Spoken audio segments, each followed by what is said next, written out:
Hey everyone, this is Scott from Forgot to Grow Up. Welcome to our Penny Dreadful City of Angels Season 1, Episode 8 and 9 Thoughts video.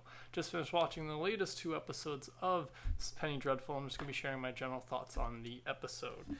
These latest two episodes were, in my opinion, the best episodes of the season so far. Somehow it took 7 episodes before we got to the point where they're doing cool stuff that I enjoyed.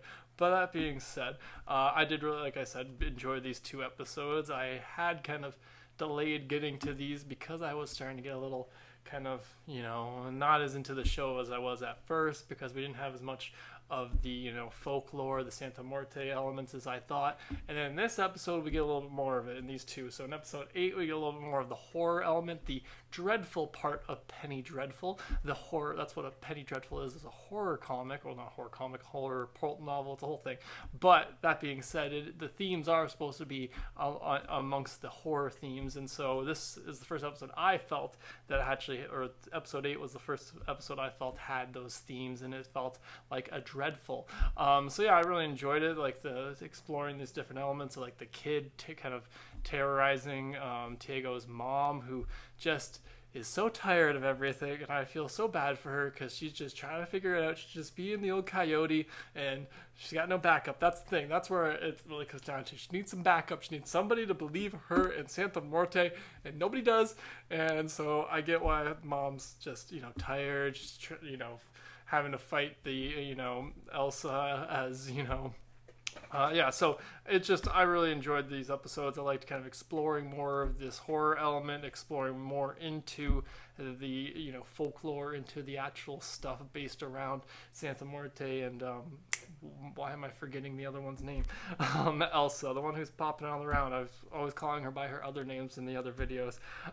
But anyways, I did enjoy episode 8. I like we explored a little bit more about Dr. Kraft, learning a little bit more about him. I even wrote down, actually, I'm starting to like him a little bit more because he stood up for himself. He didn't just fire Tiego's mom like Elsa wanted him to. So I was happy. That part I was really happy about him just, standing up for himself in a sense, which is funny too because, Elsa's just like, be a man, stand up for yourself. And so he does that by standing up to her as opposed to just love. It was great. It was a good moment. It made me feel better about the guy because I was worried he was going to fire Tiego's mom, and she didn't deserve that. She doesn't deserve that, so I enjoyed that. What else do I have written down? So I really enjoyed episode 8. I thought it was one of my favorite episodes probably this season so far. What else did I written down? Oh, I still don't really like Molly. She was a little better in episode 9, but the whole Molly Tiago thing, it feels to me, like, I don't know if this is what they're, like, the vibe they're going for, but it feels like this old-timey, like, cliche, and I don't know if that's just supposed to be like them acting like the 50s, but it feels like a fake kind of romance that you see in some kind of classic movie. She's always like, oh, my dear, oh, my stars, and I'm like, okay, just shut up, Molly. So sometimes I'm a little annoyed with her, but then she kind of turned it around a little bit in the 9th episode, and her interactions with the whole family meeting, which I enjoyed. Which at first I was like, are we gonna do this? And then we did, which was everybody ended up at the same club in episode 9, all partying before the end, as I wrote down. So I enjoyed that bit, seeing that, the tension. There were some moments that made me cringe, but I was thinking about it. I'm like, this show makes me feel stuff. I almost feel they did a really good job in this season of making me almost feel a part of the family, part of the Vegas, part of Tiego's family. So that's episode 9 where they're all finally working out a lot of the problems that have been between them, and kind of admitting that sometimes they get a little hot-headed, and it takes a little, they just got to calm down. And so I really enjoyed just that like seeing them all kind of have these moments of like, okay, yes, you're right, we're all just a little passionate. And so I enjoyed that bit. And then the way it ends, though, the way episode 9 ends, I'm just like, oh, this is how we're getting to the last episode. You guys are gonna do that. Way to go, cops.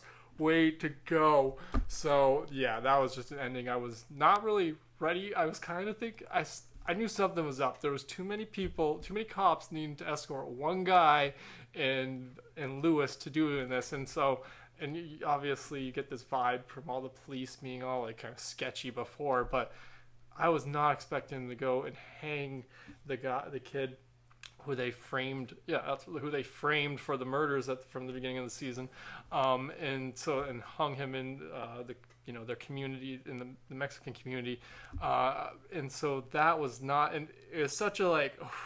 It's such a like, I don't want to say, I don't know what the right word is to describe the ending, but like, the having the playful, joyful music of all the whole family together at the Crimson Cat and all celebrating and kind of having made up, and now this terrible thing's happening on the background, and you just know what it's going to lead to. It's going to lead to bad things. I don't understand how they're going to get I do get how I guess they're getting away with, the cops will get away with it, but at the same time, I'm like, you guys didn't think maybe it'd be best to knock Lewis out, or maybe not let him watch? He's technically a witness to you all murdering somebody, but obviously they don't care about that. Apparently you can't just arrest all the police, because it's like, well, they're the police. Who's going to arrest the police? And that's the problem. So yeah, obviously this is what's leading, the big kind of kickoff that's going to lead into the end of the season, and I guess this was supposed to be Magna's, whatever her name is, plan this whole season, was kind of setting up all these things that would lead to this big old, kind of riot is what it seems like it's going to be, this big divide between the Mexican community and the police. And so I'm curious to see how it ends. It is just really funny how there was a few episodes in the middle of this season that just completely, like, I was starting to lose interest. I was a little like, and then these two just made me kind of like, oh yeah, I'm curious to see how this ends, and kind of curious to see if it's going to end in a way that the series is over, if they're going to leave it open for more seasons. I don't know exactly where you'd go beyond this, but I'm curious to check it out. But that's all my thoughts on episodes 8 and 9. Be sure to let me know in the comments below what you guys thought about this latest episode. Thanks again for joining me today. If you're curious about more of my thoughts on more TV shows, I have linked my TV show playlist at the end. Be sure to check that out. But thanks again for joining me today. Be sure to subscribe to the channel if you haven't already, and have a good one.